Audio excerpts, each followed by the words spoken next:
It's been a couple weeks since I've been down. I've got a bunch of other stuff to show you in my finalized work done, but I figured I'll do the before of the chimney while we still have just a hole. Stainless steel chimney has been made. This is one part of it. Over here. Here's the through the wall section, thimble, and then we got a section that actually sits on top of this that will rivet in place once we get it up there.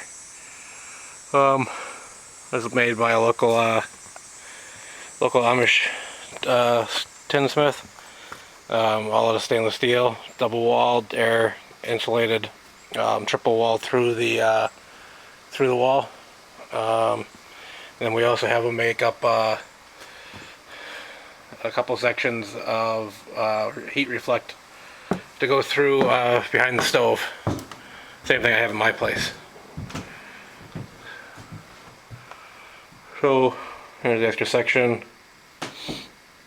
We got the cap and the sections that hook up to the stove itself, and a couple miscellaneous pieces, reducer, spacer for the top, and things like that. So let's get cracking. First, we're gonna cut some steel roofing and fit this thing in place. Chimney installation is always a pain in the neck. So here we go.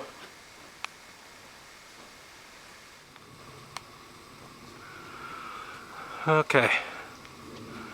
Lower part of the chimney is in place, and still got the upper half to rivet in place. We get the thimble. Let me see if I go over here if it's any better.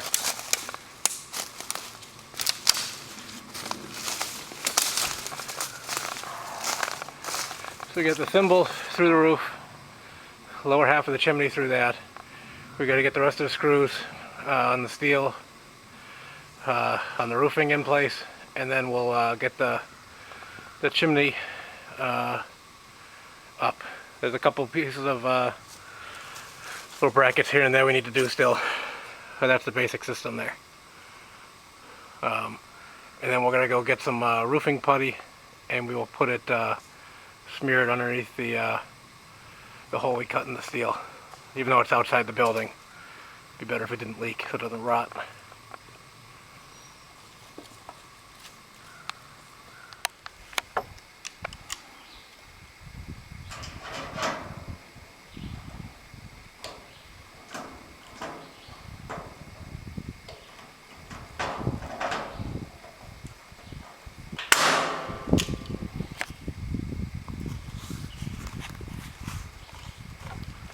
So we're putting the outer shell over the inner shell, and it's pop riveted in place. So you're just going to line up the holes and put it up in there. Other ones we put together on the ground because there was no access, but this one's not too bad because we can set the ladder up and it's not as heavy than when you're lifting it up through a hole. It makes it harder to line up when it's always all assembled too. But yeah, that just below where he's riveting is the rain splash guard. It keeps the rain from going and falling down the thimble. We caulk the bottom in place. Once we get this last rivet in, we'll get the cap on it. And I think I saw where that went. So now I'm just gonna go get the rain, the caps, and put that on.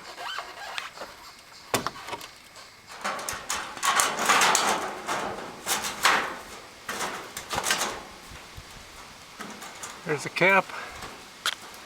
No, it's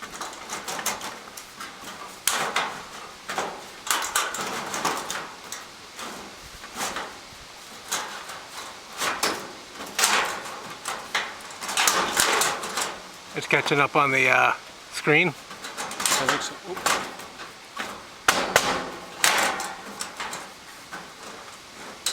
With rivets.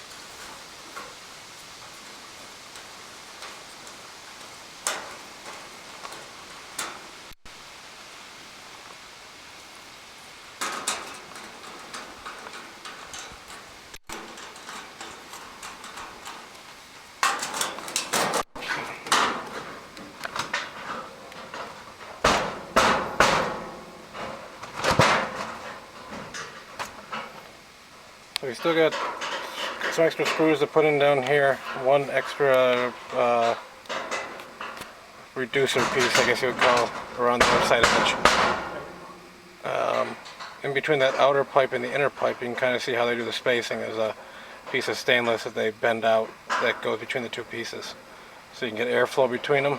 So that's a triple wall section through the wall, and double wall all the way up the rest of the way. Into the top you get a small section of single wall just before that the cap attaches to. And this is our third chimney of this style. So far no chimney fires, no nothing, so not too bad. Let's get back down and take a look what it looks like from the ground.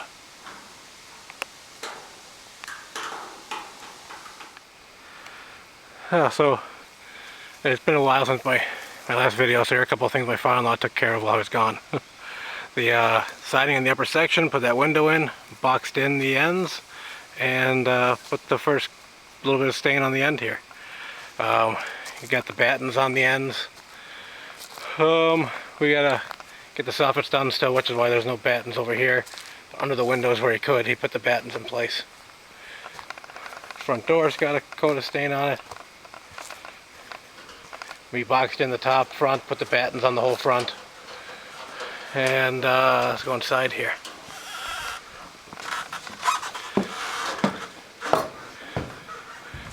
Picked up this Celotex for like 10 bucks a sheet, which is pretty good for an inch and a half, and filled in all the gaps.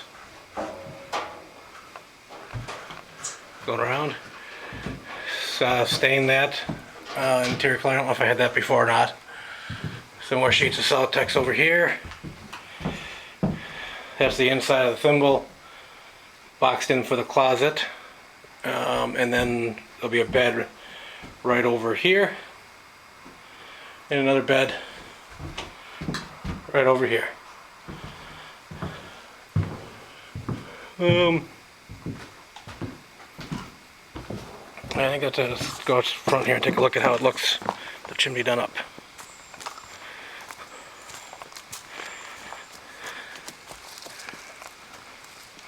There she is. I'll back up a little bit without falling over.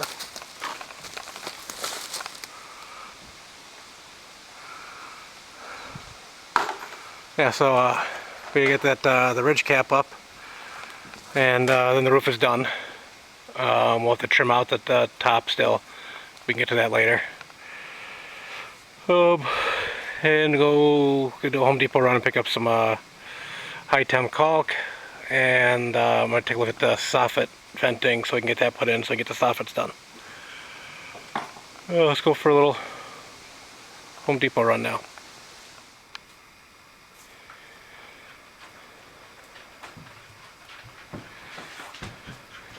So we need to make some changes.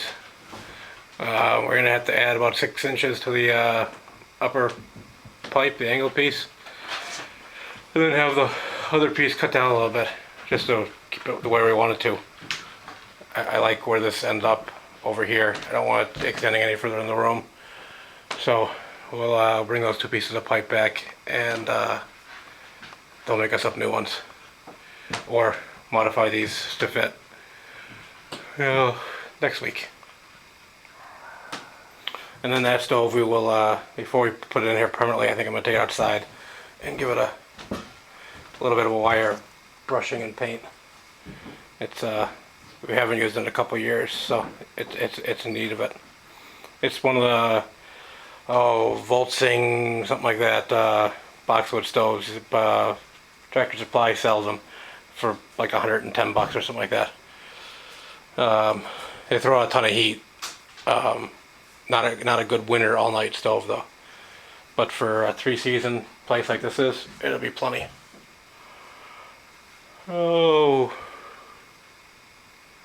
So time to figure out what we're gonna do for dinner.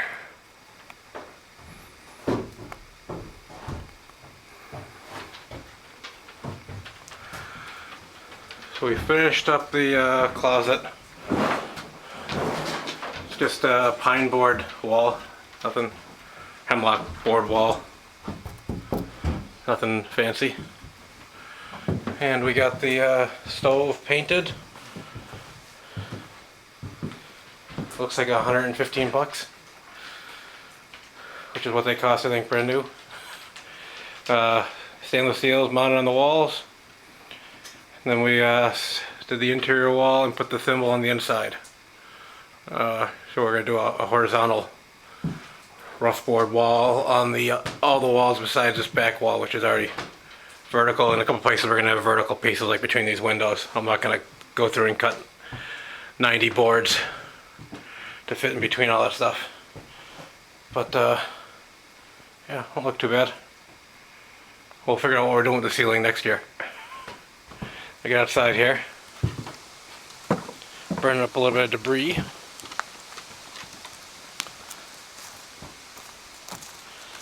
And yeah, you can't really see it too well, but we have the ridge cap on and all the roofing is done. We also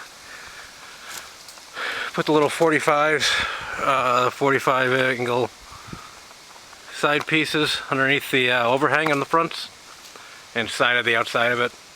We might do the inside too later on. Also I lagged that beam, the horizontal that goes across, that is up there. I lagged the inside of that into the main roof support, because the only thing that was really holding that in was it was nailed to the front beam, and I really didn't like that, so I picked up some 6-inch lags and we lagged that into the outer beam. Let's see here.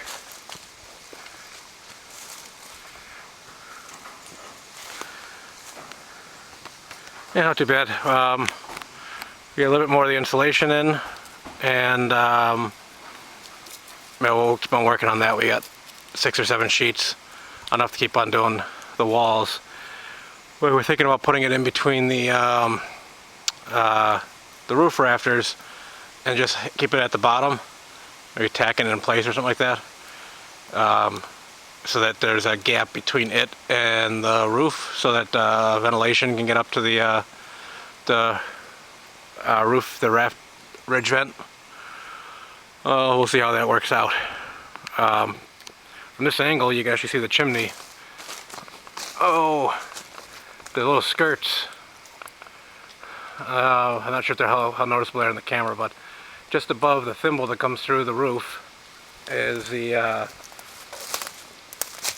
skirt to reflect the rain off that thimble. Then we silicone sealed the thimble to the roof, and we'll probably come back up in a couple weeks and see if it needs any additional. We have the same type of a skirt at the top that goes between the inner and the outer wall on the double wall. The very bottom, in between the triple wall section that goes through the thimble and the building wall, we have a section of that as well. But at least now it's fairly, oh, it is watertight. It's not light tight yet. You can see when I'm walking around the inside, the light still pours over the soffit area, and we're having a hard time finding what I was going to use for soffit vents. So we might have to go a different direction. But hey, we'll play with that in another week or two. Got family coming down next weekend. No one's staying here yet. Just been too busy this summer to get much done. But before winter I gotta have this all boxed in. I want to have all the stain on it and soffits done, everything tightened up for winter. I also need to come up here with a pole saw and take care of a couple dead branches that we probably knocked when we dropped the big tree that was in the way here. But yeah, that's it for this week and several past weeks, because I haven't done an update in a month, I think. It'll probably be 2 weeks before I get another update, but until then, thanks for watching.